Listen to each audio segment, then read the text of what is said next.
Hello everyone. तो आज के जो करंट अफेयर्स हैं उसके बेस पर हम एमसीक्यू देखते हैं क्या है। First question is with reference to the transgender persons protection of right amendment bill 2026 consider the following statements. First is the bill proposes removal of the provision allowing gender identity determination solely based on self perceived identity. Second, it seeks to introduce a more specific legal definition of transgender persons, distinguishing gender identity from sexual orientation. The bill completely abolishes legal protection and penalties for crimes committed against transgender person. Okay तो अभी एक amendment bill pass हुआ है, transgender persons protection of rights amendment bill 2026। ये news में था। हाँ, तो फिर इसी के बेस पे हमने क्वेश्चन डिजाइन किया है। तो इसमें बेसिकली है क्या, फर्स्ट स्टेटमेंट देखते हैं। आंसर इसका फर्स्ट एंड टू ये है, ए इज आंसर। तो इसमें आंसर देखते हैं क्या है। The amendment bill proposes deleting the clause that allowed recognition of gender based purely on self perceived gender identity, changing the certification framework. इसमें क्या किया इस बिल में क्या प्रपोज हुआ है कि removal of the provision allowing gender identity determination. जो जेंडर आइडेंटिटी डिटरमाइन होती थी सिर्फ सेल्फ परसीव्ड आइडेंटिटी के बेसिस पर, उसे इन्होंने इसको डिलीट करने के लिए कहा गया इस बिल में। ठीक है, सेकंड स्टेटमेंट क्या है। It's seek to introduce a more specific legal definition of transgender person. तो इसमें क्या है, बिल ने क्या इंट्रोड्यूस किया, clearer and narrower legal definition of transgender person. उसको और ज़्यादा स्पेसिफाई करने को कहा है कि एक नैरो डेफिनेशन प्रोवाइड की जाए, मतलब क्लियर हो ट्रांसजेंडर पर्सन की आइडेंटिटी को लेकर, and distinguishes gender identity from sexual orientation. अब थर्ड स्टेटमेंट देखते हैं। थर्ड स्टेटमेंट इनकरेक्ट है क्योंकि the bill does not abolish protections, instead it proposes revised and even graded punishment for offenses against transgender persons, strengthening certain safeguard. इसमें क्या कहा गया है, पूरी तरह से अबॉलिश नहीं किया गया लीगल प्रोटेक्शन को। इसमें इन्होंने बोला है कि इसको रिवाइज किया जाए और पनिशमेंट जो है, अगर कोई ऑफेंस होता है ट्रांसजेंडर पर्सन के अगेंस्ट, तो जो पनिशमेंट्स ऑलरेडी हैं उसको और थोड़ा अपग्रेड करने के लिए बोला गया इस बिल में। ठीक है, नेक्स्ट क्वेश्चन देखते हैं। With reference to the concept of democratizing AI governance, consider the following statements. It advocates inclusion of civil society, academia, and affected communities in decision making related to artificial intelligence policies.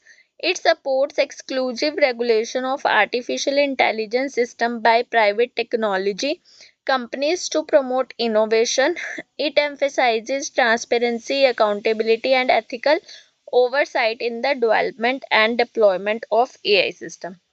Answer is first and third only, ए ही इसका answer है। First में क्या है, it educates inclusion of civil society, academy and effective communities in decision making related to artificial intelligence policy. Yes, ये correct है कि सबको हमें जो भी डिसीजन है एआई से रिलेटेड बनाने के लिए हमें सबको साथ में लेकर चलना है। Civil society, academy and affected communities in decision making. ठीक है, तो ये स्टेटमेंट करेक्ट है। Democratising AI governance aims to make AI policy making participatory by involving citizens, civil society organisation, researchers and marginalised group. तो first statement तो correct है। Second है, it supports exclusive regulation of AI system by private technology companies to promote innovation. यहाँ पे क्या है, the concept opposes exclusive corporate control. मतलब क्या, सिर्फ प्राइवेट कंपनीज का कंट्रोल नहीं होगा over AI governance, and instead promotes multi stakeholder regulation including government and society. तो इसका मतलब क्या है कि सिर्फ प्राइवेट सेक्टर का रोल नहीं होगा, इसमें और किसे हमें इंक्लूड करना चाहिए, गवर्नमेंट को भी, सोसाइटी को भी, जैसे कि फर्स्ट स्टेटमेंट में ऑलरेडी है कि सिविल सोसाइटी, सिटीजन, इन सबको साथ में लेकर चलना है। और यहाँ पर सिर्फ लिखा हुआ है it supports exclusive regulation of bye private technology. ठीक है। Next, it emphasizes transparency, accountability and ethical oversight in the development and deployment of AI system. Yes, ये करेक्ट है, क्योंकि core principles include transparency, fairness, accountability, human right protection, ethical AI deployment, ensuring, ये तो होना ही चाहिए। तो third statement बिल्कुल करेक्ट है। नेक्स्ट देखते हैं third question. It is related to purple fest. ठीक है। ये पर्पल फेस्ट जो है रिगार्डिंग पर्सन विद डिसेबिलिटीज उससे रिलेटेड है, तो ये आप थोड़ा याद रखोगे तो क्वेश्चन ऐसे ही बन जाएगा। It is an initiative aimed at promoting inclusion and empowerment of persons with disabilities. ये स्टेटमेंट बिल्कुल करेक्ट है। ठीक है। Purple fest is a nation wide inclusive festival celebrating the talents, rights and achievements of persons with disabilities, दिव्यांगजन, and promoting accessibility and inclusion। Festival है ये purple fest, किससे celebrate करने के लिए? Talent, rights and achievement of दिव्यांगजन, persons with disabilities जो हैं उनके टैलेंट्स को, राइट्स को, अचीवमेंट्स को सेलिब्रेट करने के लिए है purple fest. Second, it is organised under ministry of social justice and empowerment, ये भी बिल्कुल करेक्ट है। The event is organised with support from department of empowerment of persons with disabilities under the ministry of social justice and empowerment, ये correct है। The term purple symbolises India's commitment to environment, sustainability and climate action, नहीं, इसमें environment का कोई role है नहीं, तो ये स्टेटमेंट गलत है। The colour purple represent disability, inclusion and dignity, not environmental sustainability, तो एनवायरमेंट का इसमें कोई रोल नहीं है पर्पल फेस्ट में, तो ये गलत है। ठीक है। Answer is answer is first and second statement correct है। Next question, with reference to the dump site remediation accelerator program DRA, consider the following statement। अब dump site remediation accelerator program क्या है? जो dump sites हैं, जैसे कि कुछ जगह पर ऐसे होता है कचरे के बड़े बड़े बड़े ढेर लगे होते हैं, ये क्वेश्चन उससे रिलेटेड है और ये टॉपिक उस चीज से रिलेटेड है। ठीक है। क्वेश्चन देखते हैं। It is a mission mode initiative launched to accelerate remediation of legacy waste dump site in urban India। Correct है। ठीक है। वेस्ट डंप साइट जैसे आप देखोगे लेगेसी वेस्ट डंप साइट, उससे रिलेटेड है ये क्वेश्चन। ठीक है। DRAP is a year-long mission mode program launched to fast-track remediation of legacy municipal waste dump sites and reclaim urban land for community use। कि उस जो डंप साइट बनी हुई है वहां से कचरा हटाकर उस लैंड को हम किसी चीज में यूज कर सके, कम्युनिटी यूज में ला सके, उसे पार्क बना सके या कुछ भी बना सके वहां पे। ठीक है। The programme is implemented by ministry of environment, forest and climate change, नहीं, ये इनकरेक्ट है। The nodal ministry, the ministry of housing and urban affairs, not the ministry of environment, forest and climate change, तो ये किसके under है? Ministry of housing and urban affairs. It aims to achieve the target of Lakshya Zero dump site by September 2026, ये correct है। The program targets elimination of legacy dump site under the goal Lakshya Zero dump site by September 2026, ये 2025 में start हुआ है और इसका लक्ष्य है कि जीरो डंप साइट्स होंगी बाय सितंबर 2026, सितंबर 2026 तक हमें जीरो डंप साइट छोड़नी है। ठीक है। तो answer is first and third only, सबके बाय चांस ये ही आंसर आ गया है। Next question, with reference to the great Indian bustard captive breeding program in India, consider the following statements. Okay, the program aims to conserve one of the heaviest flying birds in the world that is classified as critically endangered by the international union for conservation of nature. ये statement correct है और इसीलिए ये news में भी है। Great Indian bustard captive breeding programme, ये इसीलिए न्यूज़ में है। ठीक है। The great Indian bustard is among the heaviest flying bird है ये। Great Indian bustard is among the heaviest flying birds and listed as critically endangered है ये on the IUCN red list due to habitat loss and power line collisions. ठीक है, किस किस की वजह से? हैबिटेट लॉस की वजह से एंड पावर लाइन कोलिजन्स की वजह से। The captive breeding centres for this programme are primarily located in Rajasthan, ये करेक्ट है। जो captive breeding programme operates mainly in Rajasthan, जो कैप्टिव ब्रीडिंग प्रोग्राम जो चल रहा है वो मेनली कहाँ पे है? राजस्थान में। कहाँ पर? Desert national park region which hold the largest remaining population of the species, जहाँ पर इनकी लार्जेस्ट जो भी प्रेजेंट पॉपुलेशन है इसलिए वहां पर चल रहा है programme. The programme is implemented under project tiger to restore grassland ecosystem. भाई प्रोजेक्ट टाइगर का इसमें कोई लेना देना नहीं है, बात यहाँ ग्रेट इंडियन बस्टर्ड की हो रही है, तो ये स्टेटमेंट हमारी गलत है। The program is not under Project Tiger. It is implemented by the Ministry of Environment, Forest and Climate Change with Wildlife Institute of India and State Forest Department specifically for great Indian bustard conservation. ठीक है, ministry of environment, forest and climate change और wild life institute of India मिलकर ये जो project है इसे run कर रहे हैं। इसमें प्रोजेक्ट टाइगर का कोई लेना देना नहीं है। Next question, question number 6, with reference to the National Mineral Development Corporation consider the following statement। देखते हैं। It is a Navratna public center enterprise under the Ministry of Steel। yes, correct है। NMDC national mineral development corporation जो है is a Navratna central public sector enterprise functioning under ministry of steel. ठीक है, correct है। NMDC is primarily engaged in the exploration and production of iron ore in India, ये भी correct है कि ये एंगेज है किसमें? Explore and production of iron ore. The corporation is India's largest iron ore producer. ये जो कॉरपोरेशन है वो क्या है? इंडिया की लार्जेस्ट आयरन ओर प्रोड्यूसर है।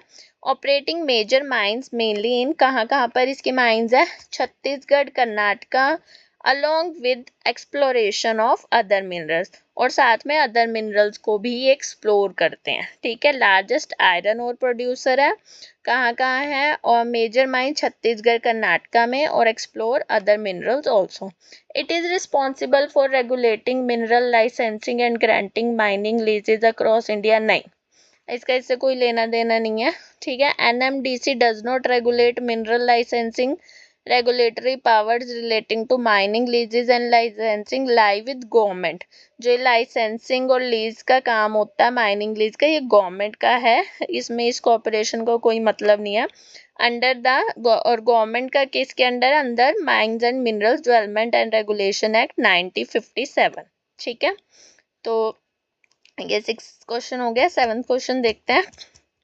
With reference to the Samriddh Gram digital services pilot initiative consider the following statements. देखते हैं। The initiative aims to integrate physical infrastructure with digital platform. ये सही है, डिजिटल नाम से ही पता लग रहा है, physical infrastructure with digital platform to deliver citizen centric services in rural areas. इस इनिशिएटिव का यही एम है कि इंटीग्रेट करे फिजिकल इंफ्रास्ट्रक्चर को डिजिटल प्लेटफॉर्म के साथ डिलीवर कर सके citizen centric services in rural areas. देखते हैं। The programme follows a 5 digital physical plus digital model creating village level hubs called Samriddhi Kendras. Samriddhi Kendras create कर सके that integrate on ground facilities with digital services such as education, health care, governance and financial inclusion. ये सब provide की जा सके rural areas में। Next, it is implemented by the department of telecommunication leveraging the Bharat net broadband infrastructure. Correct है। The pilot is launched under the Department of Telecommunications and leverages BharatNet connectivity as a backbone for delivering integrated rural digital services, ताकि rural areas में digital services provide कराई जा सके। ठीक है। Next, the initiative is exclusively focused on providing agricultural subsidies to farmers through direct benefit transfer। नहीं, इसमें ये इसका कोई मतलब नहीं है agriculture subsidies to farmer through DBT, नहीं. The initiative is multi sectoral covering education, health care, e governance, e commerce, agriculture advisory है, सब्सिडीज का कोई मतलब नहीं है, and financial inclusion not limited to agriculture DBT subsidies. सिर्फ subsidies का मतलब नहीं है, यहाँ पे बहुत सारी चीजें इन्होंने कवर की है, एजुकेशन को, हेल्थ केयर को, गवर्नेंस, कॉमर्स, एडवाइजरी, ठीक है, ये फाइनेंशियल इंक्लूजन, ये सब कवर किया है. ये नहीं है कि providing agricultural subsidies to farmer through direct benefit transfer. इस लाइन में देखो कहीं पर भी कोई डिजिटल चीज का कोई यूज नहीं आ रहा, तो इस वजह से ये पता लग रहा है गलत है. ठीक है, next question. With reference to western tragopan, इससे रिलेटेड क्वेश्चन है. Consider the following statements. Okay, it is an endemic birds species found in western Himalaya region of India. Correct है. The western tragopan is a rare pheasant species endemic to western Himalayas, found mainly in कहाँ मिलता है, Himachal Pradesh, Jammu and Kashmir and parts of Uttarakhand. Western Himalayas में मिलता है, found mainly in Himachal Pradesh, Jammu Kashmir and Uttarakhand, parts of Uttarakhand. It is classified as critically endangered or नहीं, critical endangered नहीं है, it is listed as vulnerable, not critically endangered or IUCN red list. ठीक है, आज जो great Indian bustard है वो critically endangered है, बट ये vulnerable है. Its habitat mainly consists of temperate and subalpine forest at high altitudes. ये correct है. The species inhabits temperate broadleaf and conifer forest, especially in subalpine zones at higher elevation. Of course पता लग रहा है Himalayas में मिल रहा, तो at higher elevation पे ही inhabit कर रहा होगा, ये habitat इसका मतलब वहीं पे होगा. ठीक है, तो ये correct है. Answer is A. Last question, आज का लास्ट क्वेश्चन है हमारा. With reference to Kharg island, वो तो ऑफ कोर्स है, जो वॉर चल रही है और खर्ग आइलैंड की बात ना हो न्यूज में तो हो नहीं सकता. With reference to Kharg islands consider the following statement. It is located in the Persian gulf and serves as a major oil export terminal of Iran. Correct. Kharg Island is located in Persian Gulf and functions as Iran's principal oil export terminal, handling a large share of country's crude oil exports. ठीक है, इसे Iran का hurt भी बोला जाता है. यहाँ से सबसे ज्यादा कंट्री का क्रूड ऑयल एक्सपोर्ट होता है खर्ग आइलैंड से. The island lies near the Strait of Hormuz, a strategically important maritime checkpoint. Correct है. Though not exactly within the Strait of Hormuz, it lies close to this strategic maritime choke point, making it geopolitically significant for global energy supply routes. Strait of Hormuz के पास है. Correct है. It is administered by UAE. No, UAE कहाँ से आ गया, नहीं. The island is under the sovereignty and administration of Iran.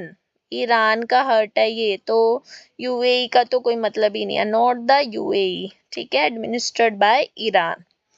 तो ये आज के हमारे आज के जो करंट अफेयर्स हैं उसके रिलेटेड ये एमसीक्यू थे, ये हमने कवर कर लिए हैं. ठीक है, डेली ऐसे ही हम करंट अफेयर्स को एमसीक्यू की फॉर्म में कवर किया करेंगे. ठीक है, थैंक यू सो मच.